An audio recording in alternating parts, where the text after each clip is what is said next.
Selamat datang.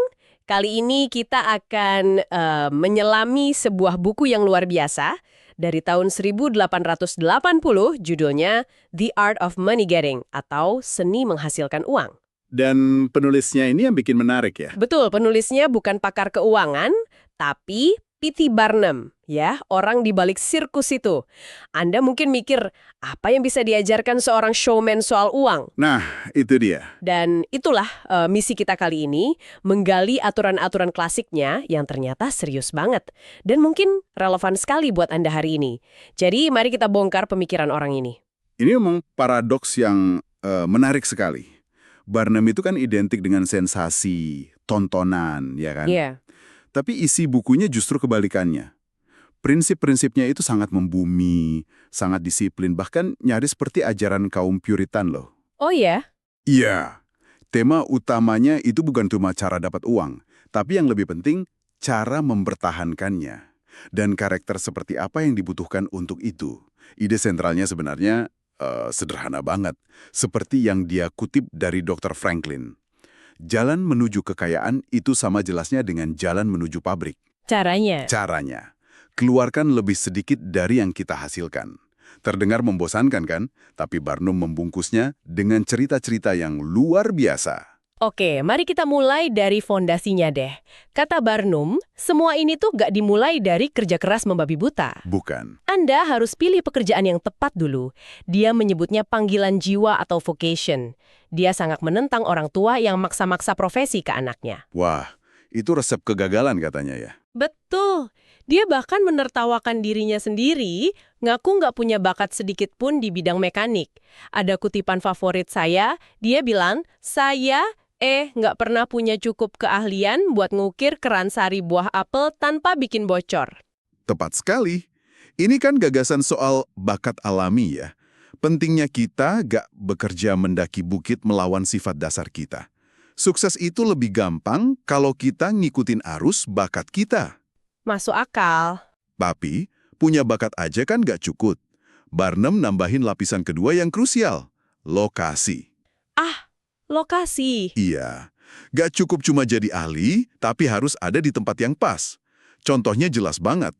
Seorang pengelola hotel paling jenius di dunia pun bakal bangkrut kalau buka hotelnya di desa kecil yang gak punya stasiun kereta. Bakat dan lokasi harus ketemu ya. Harus. Ada satu cerita yang khas Barnum banget soal ini. Waktu di London, dia datang ke pertunjukan 1 sen, isinya patung-patung lilin kotor. Salah satunya labelnya Raja Henry VIII. Tapi badannya kurus kering. Padahal Raja Henry VIII kan terkenal gemuk ya. Nah, itu dia. Barnum nanya ke pemiliknya, kenapa Raja Henry kurus? Si pemilik jawab santai aja. Tuan juga bakal kurus kering kalau duduk di situ selama dia. Cerdas sekali. Cerdas banget kan? Kecerdasan seperti itu gak bisa diajarin. Dan di sini jeniusnya Barnum kelihatan. Dia nggak lihat patung jelek, dia lihat seorang jenius pemasaran yang jenaka, tapi kejebak di lokasi yang salah. Oh, jadi dia melihat potensinya ya? Langsung, dia rekrut orang itu buat kerja di museumnya di Amerika, dan orang itu akhirnya jadi kaya raya. Ini pelajaran bisnis yang luar biasa soal pentingnya platform. Bakat hebat butuh panggung yang tepat. Jadi bakat yang tepat di panggung yang tepat. Tapi kayaknya ada satu fondasi lagi yang kata Barnum lebih mendasar dari itu semua. Apa itu? Kesehatan. Awalnya saya pikir ini agak aneh loh di buku keuangan, tapi dia menyebutnya lapisan dasar dari kekayaan. Sulit ngumpulin harta kalau Anda sakit-sakitan. Betul. Dan yang menarik, itu cara dia membingkainya. Ini bukan nasihat kesehatan biasa loh. Bukan ya? Bukan. Ini analisis biaya manfaat yang dingin. Dia mengkritik kebiasaan yang melanggar hukum alam itu bukan dari sisi moral, tapi dari sisi bisnis. Susah buat sukses kalau badan kita nggak mendukung. Tunggu. Bagian soal kebiasaan pribadi ini, saya gak nyangka dia bakal sedetail ini. Kritiknya soal tembakau misalnya. Itu personal banget dan rasanya maju sekali untuk zamannya. Iya kan? Kencang, dia kira kena penyakit jantung. Terus? Dia berhenti dan semua gejalanya hilang. Tepat. Buat dia, ini bukan soal dosa atau moral. Ini soal pragmatisme murni. Otak yang jernih itu aset bisnis nomor 1. Bener. Minuman beralkohol katanya mengacaukan aset itu. Tembakau merusak stamina. Jadi, merokok dan minum itu bukan dosa, Tapi biaya kesehatan, biaya kejernihan berpikir, dan biaya peluang yang hilang. Biaya yang nggak bisa ditanggung orang yang serius mau mandiri secara finansial. Persis.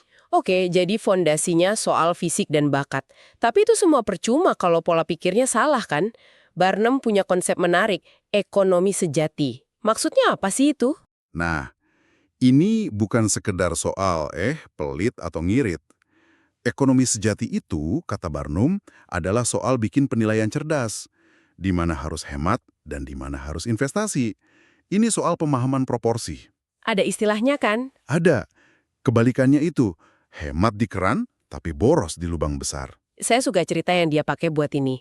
Soal istri petani yang hemat banget soal lilin di malam hari. Sampai rumahnya remang-remang susah baca. Iya, saya tahu cerita itu. Tapi, karena ngerasa udah hemat banget di satu hal, dia jadi ngerasa berhak foya-foya beli pita, pernak-pernik nggak perlu, yang harganya jauh lebih mahal dari lilin yang dia hemat. Nah, itu dia contohnya.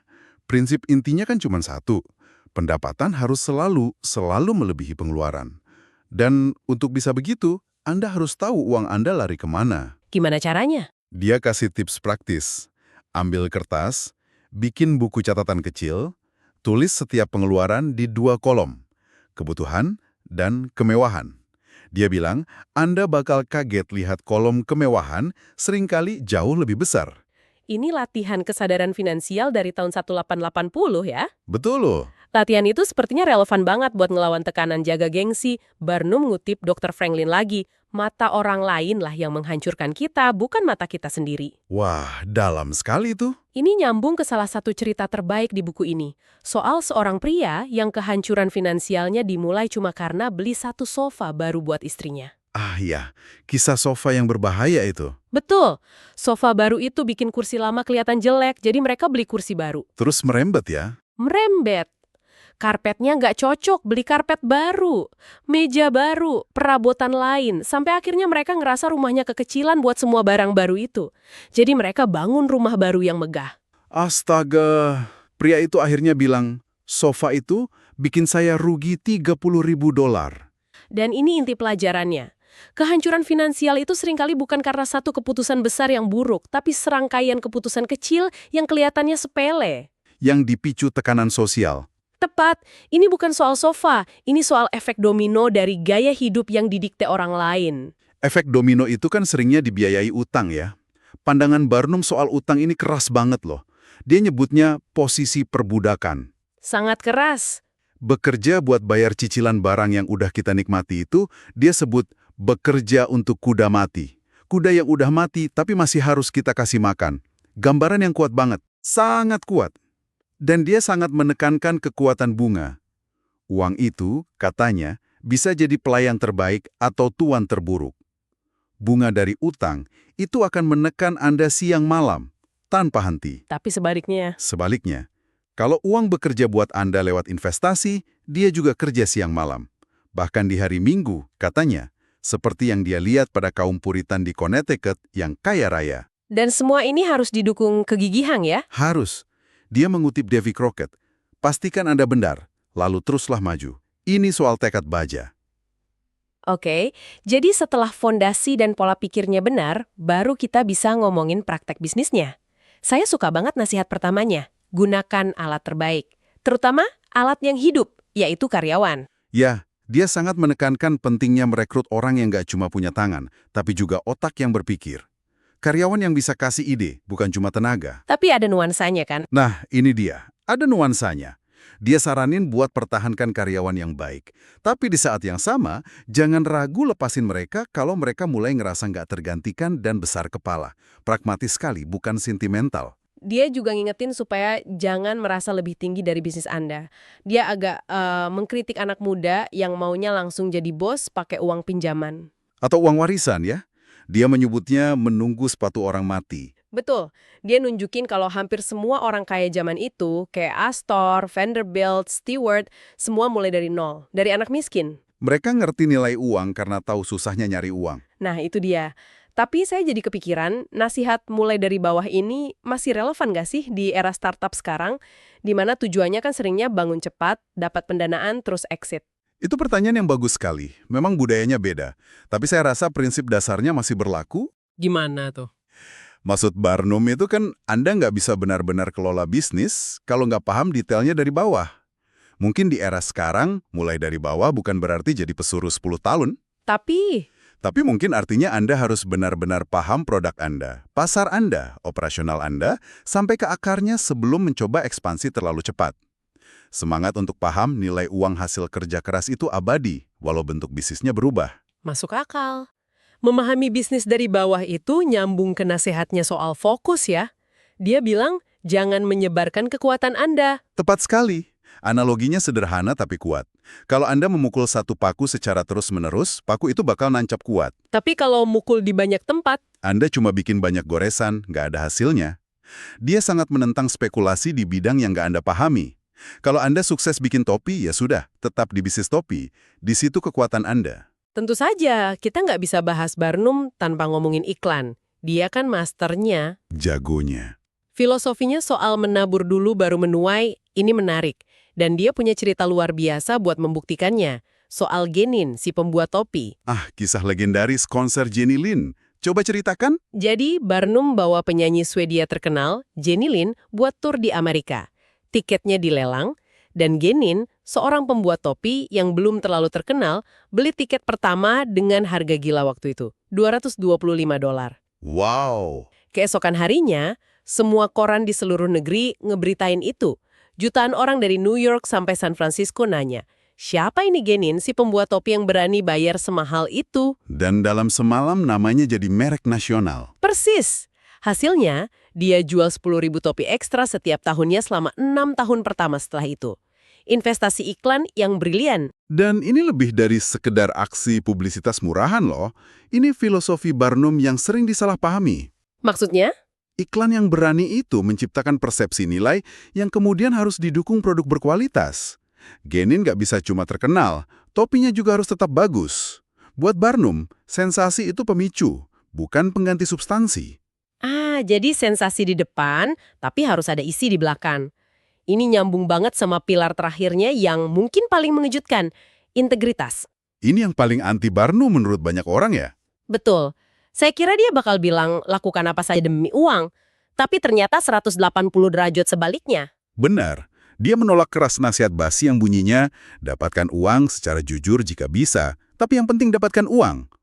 Barnum menyebut itu inti dari kebodohan. Kenapa bodoh? Menurutnya, cara paling susah dan paling gak efisien buat dapat uang, itu justru dengan cara nggak jujur. Karena cepat atau lambat, Anda bakal ketahuan, reputasi hancur, dan nggak ada lagi yang mau bisnis sama Anda. Jadi kejujuran adalah kebijakan terbaik itu bukan aturan moral ya buat dia. Bukan cuma moral, itu aturan finansial yang paling fundamental. Jadi setelah kita bedah semua ini, apa artinya buat Anda?